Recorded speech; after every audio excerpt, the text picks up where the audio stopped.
Hi viewers, welcome to Nandhinis kitchen. இன்னைக்கு நம்ம Nandhinis kitchenல restaurant ஸ்டைல்ல பூரியும் கிழங்கு மசாலாவும் எப்படி பண்றதுன்னு பார்க்க போறோம். வாங்க அதுக்கு என்ன ingredients என்ன procedures அப்படிங்கறத பாப்போம்.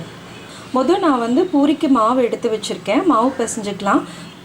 பூரிக்கு மாவு பிசையும் போது எப்பவுமே நம்ம ரொம்ப லூசா பிசையாம கொஞ்சம் டைட்டா நம்ம பிசைஞ்சுக்கணும். அப்பதான் பூரி நல்லா உப்பலா வரும். இப்போ நான் கோதுமை மாவு எடுத்து வச்சிருக்கேன். எப்பவுமே நான் கோதுமை மாவுல தான் பூரி செய்வேன். மைதா ஹெல்தியா இல்ல அப்படிங்கிறதுனால அதை நான் சுத்தமாவே அவாய்ட் பண்ணிட்டேன். சோ இப்போ இதுக்கு தேவையான salt நம்ம ஆட் பண்ணிக்கலாம். உங்களுக்கு பூரி நல்ல கிறிஸ்பியா வரணும்னா இதோட இன்னும் ஒரு ஸ்பூன் நீங்க ரவை சேர்த்துக்கலாம். நான் யூசுவலா ரவை சேர்க்கிறது இல்ல. ரவை சேர்த்தா கொஞ்சம் டைம் ஆகும்போது அது ரொம்ப ஹார்டா இருக்கிற மாதிரி இருக்கு.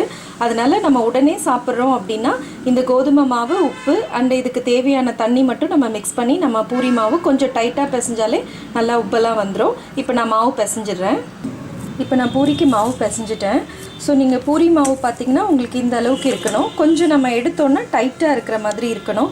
ரொம்ப லூசா இருந்ததுன்னா நமக்கு பூரி உப்பலா வராது. சோ நான் மாவு பிசைஞ்சிட்டேன். இது ஒரு 15 minutes ஊறட்டும். இது அப்படியே விட்டோம்னா காஞ்சிரும். ஃபைனலா இதுல லைட்டா ஒரு கொஞ்சம் ஆயில் அப்ளை பண்ணி கோட் பண்ணிடலாம்.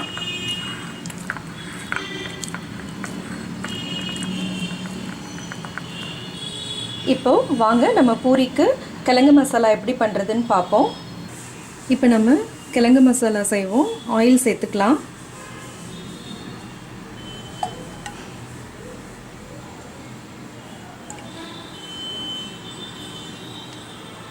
இதோட கொஞ்சம் கடுகு, தாளிக்கிற உளுந்து, கொஞ்சம் சீரகம். இதுல நான் லைட்டா ஒரு சின்ன துண்டு இஞ்சி துருவிடுறேன்.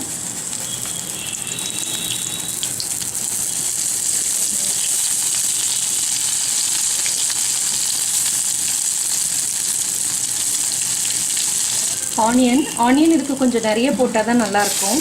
ஆனியன் சேர்த்துக்கிறேன்.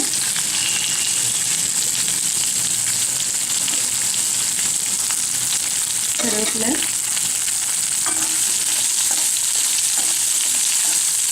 லைட்டா வதக்கிக்கலாம்.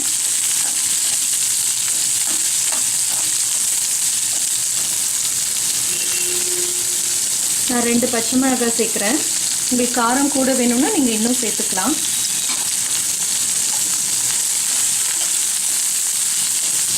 இது வணங்குறதுக்கு கொஞ்சம் salt சேர்த்துக்குவோம். ஆல்ரெடி நான் கிழங்குல கொஞ்சம் உப்பு போட்டிருக்கேன். அதனால இதுல கம்மியா உப்பு சேர்த்துக்கிறேன்.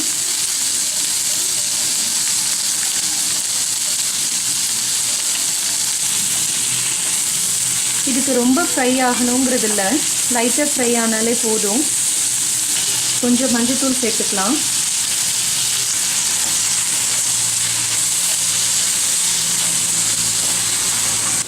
இந்த ஸ்டேஜ்ல நான் வேக வச்சு கிழங்கு தோல் உரிச்சு வச்சிருந்தேன். சோ இந்த கிழங்கை நான் உள்ள சேர்த்துறேன். லைட்டா பரட்டிக்குவோம். இது லைட்டா ஃப்ரை பண்ணிட்டு நான் உருளைக்கிழங்கு வேக வச்சு தனியா எடுத்து மசிக்கும் போதே கொஞ்சம் கிழங்கு தனியா எடுத்துக்கிட்டேன். இப்போ அந்த கிழங்கு நான் நல்லா மசிச்சிருக்கேன் தண்ணி ஊத்தி.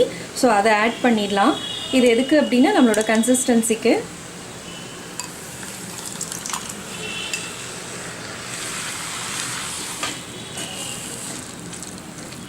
உங்களுக்கு இன்னும் கொஞ்சம் நல்லா தண்ணியா வேணும் அப்படினா நீங்க இதுல கடலை மாவு கூட ஒரு ஸ்பூன் நீங்க கரைச்சி விட்டுக்கலாம். அது நல்லா உபரியா இருக்கும். ஹோட்டல்ஸ்ல பெரும்பாலும் அதான் பண்ணுவாங்க.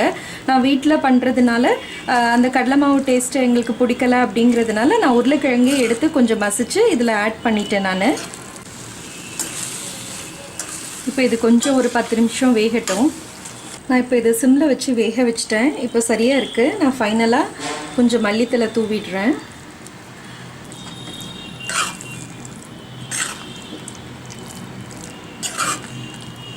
சோ இப்போ நம்ம ரெஸ்டாரன்ட் ஸ்டைல் கிழங்கு மசாலா ரெடி ஆயிடுச்சு. இப்போ நம்ம பூரிக்கு தேய்ச்சிடலாம். பூரிக்கே தேய்க்கும்போது எப்பவுமே நம்ம கொஞ்சம் மொத்தமா இருக்கிற மாதிரி பார்த்துக்கணும். ரொம்ப மெலிசா தேய்ச்சிட்டோம்னா பூரி உப்பாது. லைட்டா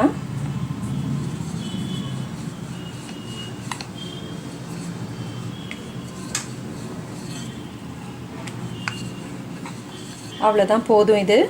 ஸோ இந்த மொத்தம் இருந்தால் தான் உங்களுக்கு பூரி வந்து உப்பும். ரொம்ப மெலிசாவும் இருக்கக்கூடாது, ரொம்ப மொத்தமாகவும் இருக்கக்கூடாது.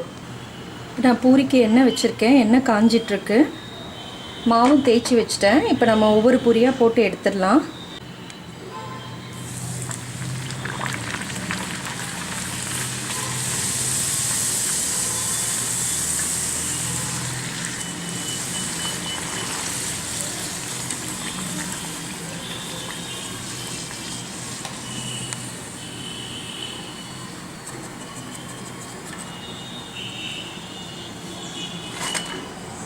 இப்போ நல்ல ரெஸ்டாரண்ட் ஸ்டைலில் சூப்பரான பூரியும் கிழங்கு மசாலாவும் ரெடியாக இருக்குங்க.